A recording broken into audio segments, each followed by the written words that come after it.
It's just around the corner. It will start on May the 5th, and it's going to be about the 7 deadly sins and the 7 deadly or the 7 virtues.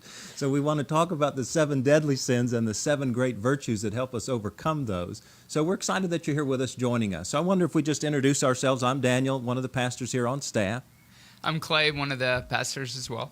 I'm Alyssa Shabata, not one of the pastors, but also on staff. She keeps us going and helps us do this thing. So we're really excited about what lies ahead. So we're going to spend some time talking about the 7 deadly sins and the virtues today, and then hope that you'll join us May 5th. Please be aware that we love for you to ask questions. So if you've got questions today, please feel free to ask them, or on any of our podcasts, you're more than welcome to interface with us so that we can know what's on your heart and on your mind. So 7 deadly sins, right? Mm-hmm. So pride, wrath, sloth, envy, lust, greed, gluttony. Sounds fun, huh? Yeah. Man, those are the rich ones, right? And the beauty, if you will, of that, or the wonder, I think, of that is, man, we're all infected with this stuff. Mm-hmm. Every last one of us kind of deals with it. So we're going to kick off with pride. But let's talk a little bit about the 7 deadly sins. Where'd they come from? What do they mean? All that kind of stuff. Well, it's really interesting because originally I thought that the 7 deadly sins came from the Catholic Church. I had known that it was Pope Gregory who kind of solidified the 7 deadly sins, but then when I started doing some research on it, I found that it goes as far back as Aristotle and the original Greek philosophers coming up with these sins and virtues, and they actually had 8 of them. So on top of all the ones you just mentioned, they added in dejection, which is actually depression. Sadness is considered to the Greek philosophers a deadly sin. And then in AD, I think it's AD 450, Pope Gregory came in and narrowed it down to the 7 we know today. But I'm glad depression's no longer considered a deadly sin. That is good. That'd be wild, wouldn't it? So we deal with these 7 things, and again, a part of this thing is we all experience them. They're a part of the human condition, a part of who we are naturally. And I think for many of us, I'll include myself in that, I sort of go, well, yeah, maybe 1 or 2 of those, but all of these? And yeah, I think the answer is yeah, right? Yeah. And, when we think about it too, fear is at the heart of many of these. Mm-hmm. And so oftentimes in Scripture, it reminds us, do not be afraid. Do not be afraid. And when it comes down to this, so much of pride or wrath or sloth, lust, all that can often be directed back towards some little seed of fear that gets planted in us and a lack of trusting in God. And then it just kind of manifests itself in these 7 deadly sins. Yeah. And I think that even beyond faith specifically, humanity as a whole is just fascinated with the 7 sins because it's at the heart of why we do what we do. It's almost like motivations for pride is very much a motivation for some of the acts that we commit. And so you think about like the cultural impact of Dante's Divine Comedy. It's mentioned in the Canterbury Tales. There's endless paintings and poetry about the 7 sins.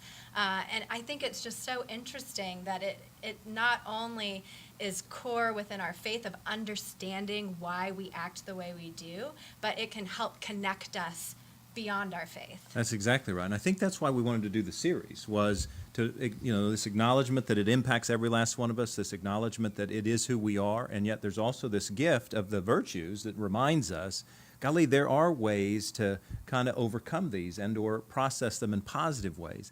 And I think the reality is that's what helps us recognize, man, we're in this life together, and that we need help with each other, right? And so I'm excited about it. I think it'll be good. Even a non-religious person would look at that list and say, I struggle with this. And they'd look at the virtues and say, I want to embody these, or I want my children to embody these. And that's part of what religion should be. It's this opportunity to come together and say, whether just how do we move forward as humanity? And for those of us within the church, we'll use Scripture and a reference to Christ to do that. But I think for everybody involved, it's, this is the direction we want to go as a civilization. Yeah, no, I think you're absolutely right. So I do think it's fascinating that sort of Aristotle developed or kind of pioneered these, And so it does impact us, whether we're people of faith or not, whether we're religious or not. It is a part of our humanity. And like you point out, even those virtues, they have religious overtones, and certainly they come out of Scripture, but they are impactful whether or not we're people of faith. Mm-hmm. Yeah, I agree. So today we're focusing on pride and humility, which is, Daniel mentioned he wanted to do this one on his own because he thinks it's at the root of everything, which I tend to agree with. But I'm just wondering, in the terms of sin, how are we defining pride? Yeah. Well, so I think, as I understand it, pride is this sense of an overwhelming sense that I am better than I really am, or I have more capacity than I really have, or I am overcompensating for issues that I may be trying to deal with or address. Because in our conversations, right, we talk about being proud of our family, or being proud of our heritage, or being proud perhaps even of our religion. And there is goodness and richness in that. But there's also a sense in which we can sort of step over this and go, well, I'm so good because I have this thing, whether it's even heritage or religion, and I tend to sort of, step over the boundary, whatever that boundary is. But it's one thing to be pleased and honored by heritage or religion or family, but it's quite another thing to say, well, I'm better than you because of this heritage or this family or that, right? And so that's what I look at as pride. And I think we all struggle with it. Yeah, and in the sense of being proud of your kids, I think that that's something that's really important. As a child, you need to know that your parents are proud of you and that they value you. And that has more to do with what you're putting on that person as opposed to your personal motivations of, I want to show off my kid, right, so that my kid's better than yours. Right, right. So in teaching the pride, humility piece, I had a friend reach out to me, and she said, so you're raising a daughter. How do you, and so you're living into this more, how do you teach them to be proud of who they are and kind of grab hold of the opportunities they have? And there's been times when women have been taught to be so humble that they almost step back and they won't say, oh, I can do this, or I deserve this promotion. And in some ways, it's kept. There's been many things that have kept women from advancing, but that has been one piece of it, because we've possibly told women, you must embody humility, but a male equivalent would, if they're prideful, they say, this is what I've accomplished. I deserve this raise for my family. And so it's an interesting balance, I think, especially when thinking about raising a daughter, to have self-confidence, but also to not be so prideful that she's arrogant. Yeah, so I mean, I've tried to, in my own personal life, I don't even know how to describe this, limit the ways in which I talk about how I'm proud of my kids. Not because I don't want them to know that I'm proud of them, because I want them to know that, but rather I don't want them to think that they need to be prideful people. And so I use the phrase, I'm proud of you, in very limited capacity. I'm deliberate when I say it, and I do say it, and I help them to know that. But I think it's what you're describing, Clay, is I think we always need to think of all of these sins in light of the virtue. So when we think of pride, we think of the virtue of humility. So humility doesn't mean I think less of myself. Humility just thinks I think less about myself, right? I still think I'm a good person. I still think I can do good things. I still think I can accomplish things, but I don't show it off, or I don't tell others about it necessarily. So there's the distinction, right? Pride versus humility. So I'm wondering, how have you personally struggled with the sin of pride, or where have you seen the virtue of humility? I feel like that's hard to come by in our culture today. Yeah. So, I don't know about you, Clay, but to be a pastor, you walk this fine line of pride and humility. You are honored in many ways. People tell you you've done something well, or people want to look up to you or want to be guided by you. And so you can struggle with pride because you start to believe what I call the press clippings. You start to think, oh, well, by golly, I can do that, or by golly, I have done that, And you literally begin to go, I think I'm better than that, right? And that's a huge struggle. And so then on the humility aspect, you got to recognize, well, I do have capacity, I do have a gift. Preaching, for instance, I think I am a decent preacher, and when somebody says, "Gosh, how do you do that?" or "Why do you do that?" my response is, "It's a gift. It's not mine. It's not something I have the capacity to do. It's something that God has offered to me, and I'm honored to be able to use it." And so, to me, that's the sort of delineation. But it's a constant struggle. I think pride literally permeates who we are as individuals. I happen to believe it's the original sin. I believe that's the struggle that Adam and Eve had in the garden was, by golly, God said we can have anything we want. There's just one sort of bystanding thing we need to do away with. I think I know better. I think I want that. I think that looks good. I think I know better, and so I'm going to just take that fruit. I think it's the original sin, and therefore it just sort of permeates everything of who we are. But that's where I have a big question and where I start to get confused on the 7 deadly sins, because pride in and of itself is a feeling, it's a motivation, it's something that's internal. So was the deadly sin the thought that they felt pride, or is the sin that they acted on that pride, or is it a combination of both? Because a lot of times I see these 7 deadly sins more as motivation. And if I feel a sense of pride but I don't act on it, have I still committed a sin? Wow. Well, So pastors, answer that one. Yeah. What do you say, Clay? I think that's why prayer life is so important, because when we take a contemplative or a reflective stance in prayer, we have the opportunity to recognize those thoughts, right? Before they manifest themselves, before anybody else is aware of them. In our prayer life, God helps make us aware of them, not in a deeply condemning way, but kind of in this, hey, I think you can do better type of way. And without that prayer life, then it quickly moves from thought to action. I mean, sometimes it's bam, bam, but it might be a day or two. But I think that's why prayer is so important, and noticing those places where we've got those little inklings and we go, oh, that's not holy. So, yeah, I mean, anything that leads us away from God is sin. Well, and we've had a question come in, too, from Amy. Thanks, Amy. Asking, have you ever felt embarrassed or a lack of pride to say you're a Christian based on the extreme behaviors sometimes representing us? Doggy. Yes is the short answer to that. Yeah. Absolutely. Embarrassed of what somebody may think or how they might respond or any of that. Yeah. It's interesting, Clay, you talked about sort of, prayer is a huge help for that, and I would agree.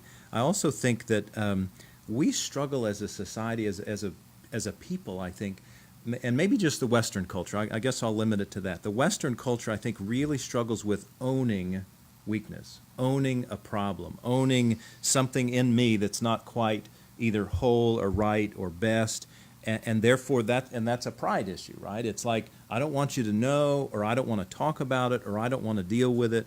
I know kids sometimes, I guess adults, but it's more clear in kids. If I can't be first in the race, or if I can't always be at the top, or if I can't always be the winner, I don't want to do it. That's pride. Yeah.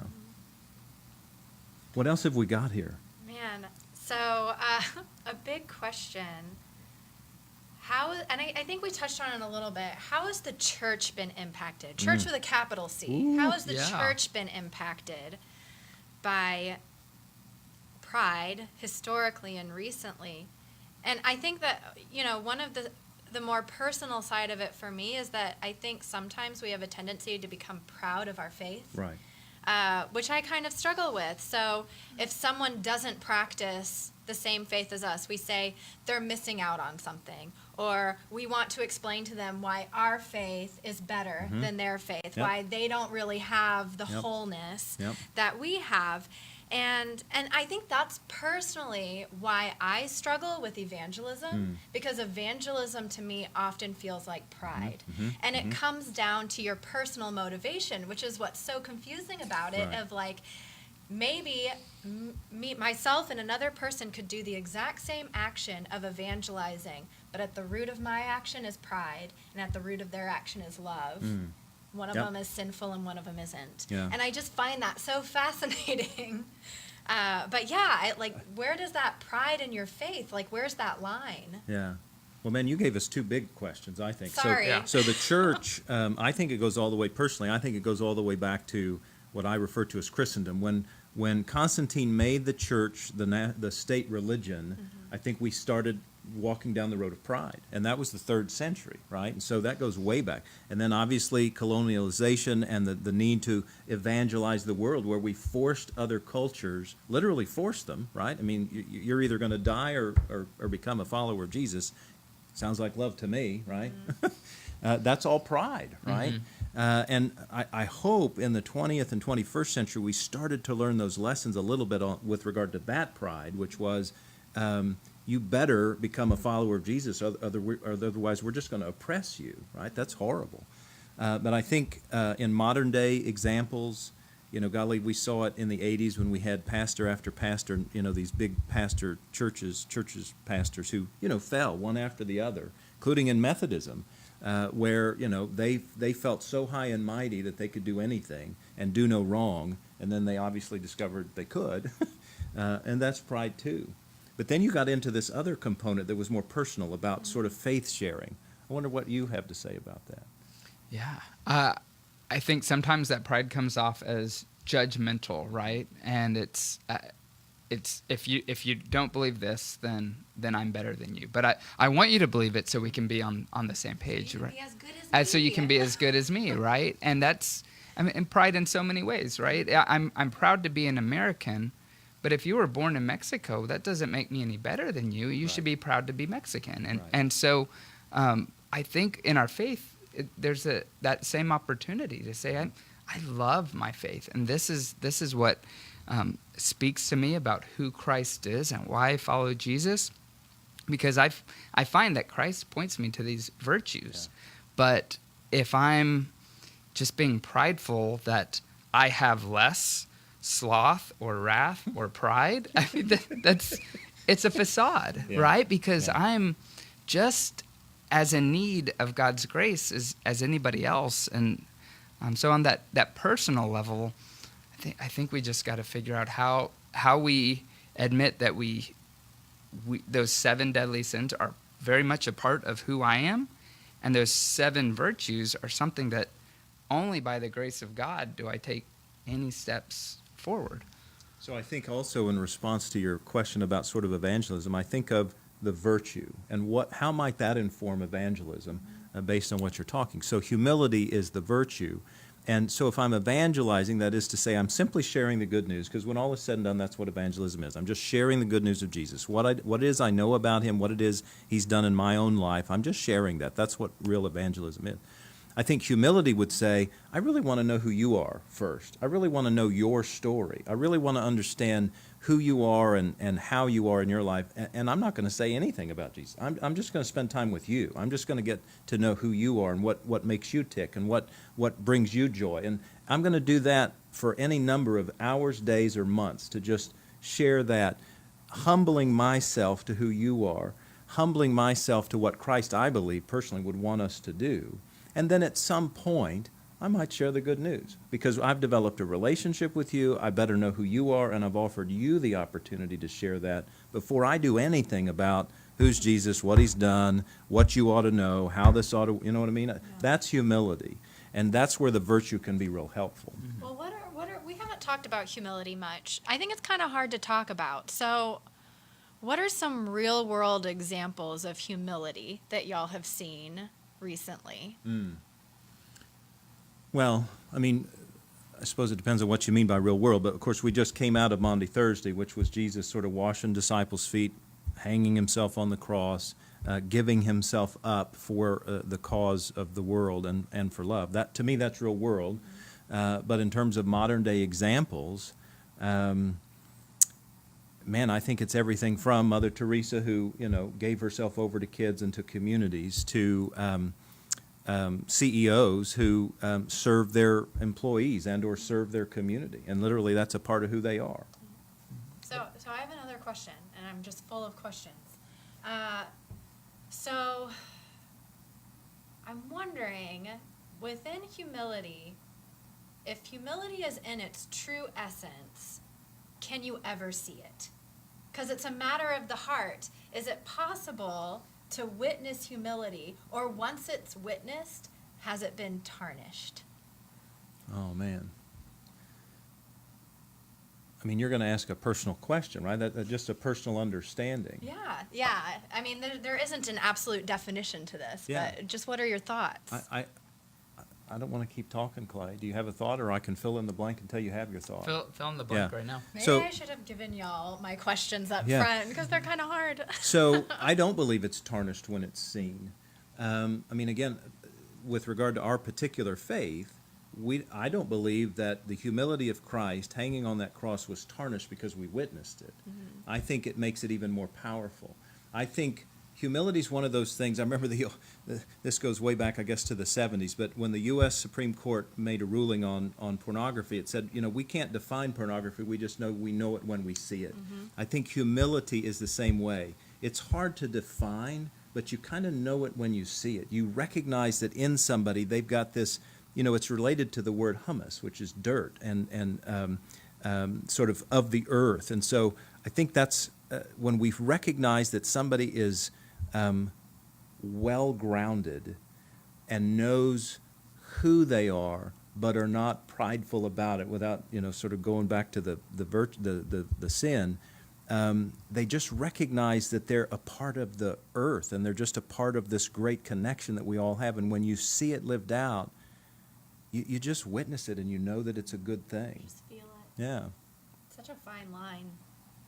What do you think? I think when we witness it, we want to be a part of it because it is so countercultural, and there's something holy and good about it that draws us into that. I think partly because we've realized that pride isn't as fulfilling as we think it might be. Right. And so when we see the counterexample, wow, maybe I could live into that for a bit. Yeah, I mean, it's as simple as owning mistakes, right, or owning errors. That's a humble act to do. This is an interesting correlation, but it often comes to my mind when I talk about humility. Jim Collins wrote a book called Good to Great, and it's a business book, right, and it's about how businesses can be better. And he talks about leadership levels, and he says there's a fifth-level leader, and that fifth level is the highest level, right? And the irony is the only way you get to that fifth level is if you have humility. And if a leader doesn't have humility, he says, and I believe, you're not the best of leaders. And how ironic, right, that a leader is sort of quote-unquote out front or quote-unquote, sort of guiding people, but you can't be a great leader. And here's a guy who's a business guy, right, unless you're humble. I think that's fascinating. Do you think that humility, because I still struggle with the definition, is it, so you said it's about thinking less about yourself, not less of yourself, but... How did that phrase go? Yeah. Not thinking less of yourself, but thinking less about yourself. Less about Or wait. yourself. Thinking of yourself less. Yeah, think of Okay. yourself less. So could humility also be about putting other people before yourself? And so I consider myself to be lower than the people around me. And at what point does that become unhealthy? Yeah, but it's not lower. I think that's the deal, and I think we tend to believe that's what humility is. That I think I'm lower than other people, but it doesn't necessarily make one think I'm lower, but rather I just don't need to put myself above anybody else. I'm actually equal with other people. And I think that's the church has gotten missions wrong way too often because we've gone into places above people and tried to serve them as we are, and we get some Look what we can do look for what we you. can do, and we develop a sense of pride as opposed to ministry with Right. says we recognize the humanity within you, within ourselves, and there's something for me to give, but there's something for you to give, and I might receive from the person that I'm serving with. And it's a shift in how we think about mission and how we think about serving. And I think that change is starting to appear because we've realized that the other style of mission almost oppresses people because we have more pride, and that therefore makes they feel the pride when we come in to serve, fix, Right. and it doesn't work. And continues to perpetuate a cycle that doesn't need to be present. Mm-hmm. Yeah. So we have another question that's come through. In what areas, and this is for each of us personally, what areas do you struggle most with humility? In what areas? Or just one area? I would personally say parenting, because as a parent, I know that I sort of have these obligations about how I raise my kids and that I need to raise them and, sort of train them up. But what I've discovered with my second child more than with my first was I'm actually more viable as a parent when I own my weaknesses, that I actually can be a better, more effective parent when I acknowledge I don't really know what I'm doing. I'm just trying to do my best, or I'm figuring it out as I go. Or Kay, my wife, has a great way of saying it. She says, we've never been here before, and so we're figuring this out together. That's, in my opinion, humility. That's just an acknowledgement that I don't know exactly what I'm doing. I know that I'm supposed to be raising you. I know that I'm supposed to be helping you become an adult, but I have to own I don't really know what I'm doing, and that's humility. I think we kind of touched on it earlier, though, the pastor element. I mean, I was talking to the kids the other day, and I was like, I think I know this much about God. And you're just listening, like, less than a centimeter about God. And sometimes I can admit that. And other times I want to feel like, oh, I've been to seminary. I've got this knowledge. And I should know, maybe. And so there's that balance of, well, I think I should know about this, but wow, I really haven't explored that issue nearly as much as I'd like to. And so I think I kind of struggle with that. I think pastors also struggle with it in that general sense of, I believe I can do this better than you as a layperson, or I believe I can get these things done in a more effective way. And that's a deeply prideful issue that we all, I know I struggle with. I don't know if I can think of one specific thing, but it's really more about my personality as a whole. I think that, and I'm sure I'm not alone in this, I have the tendency to put on pride as armor.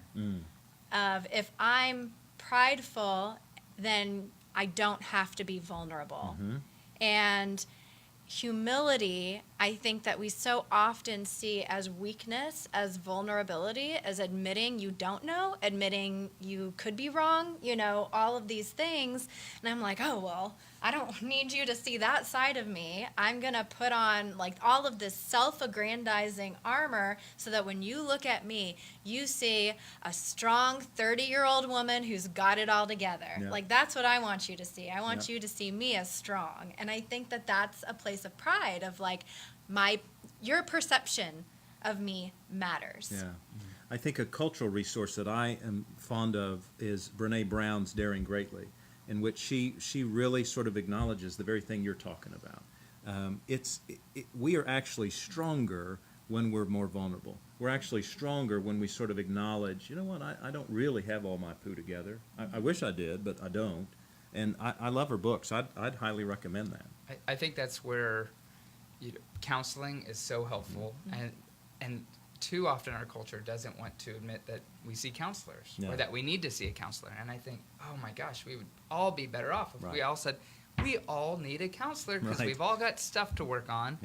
And to work on that with a professional. And then I found that extremely beneficial in our life group to see these small groups of people where we can let every guard down and just say, this past week was horrible. And here I am, just me. And that, I think, helps us live into the fruit of humility. I agree, Clay. I think life groups are a huge resource for all the 7 deadly sins and all the 7 virtues. Yeah. So as we start to wrap up, we got about a minute to go. How can we be better? What's one thing that we can do this week to work on our pride? So I would say Google the prayer of examine. There you go. And learn how to live into that. There's even it's on our website. It's too. on our website, or there's an examine app. But man, that's where you start noticing, I had a lot of pride throughout the day, even if it didn't manifest itself. you start thinking it helps you reflect on your own thoughts. So what's the app? It's Reimagine, Examine? Reimagine the Examine. Yep.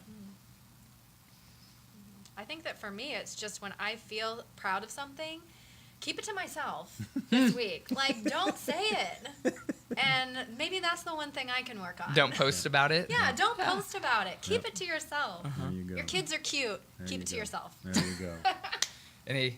Any other practical piece? No, I think the prayer is huge. I really do. That is something that we leave undone that I think does amazing things. Yeah. So I'm really looking forward to this whole series. I think it's going to be something for us to talk about as individuals, or as groups, and then for us to really work on our individual walk with Christ. So the worship series will start May 5th. And we'll be diving deeper into pride and humility then. And then on the next podcast, which is going to be May 14th, we're going to be talking about wrath and patience, and then sloth and diligence. So I think those are all going to be Light topics. challenging. Yeah. So I want to invite you to join us for the podcast, and then join us for worship as well. And invite others too, because my guess is all of your neighbors have a desire to live into these virtues and these character traits that we all want to embody. So hopefully our community can grow because of this. Thanks. Yeah. Thanks, Thanks y'all. for joining us. Thanks, everybody.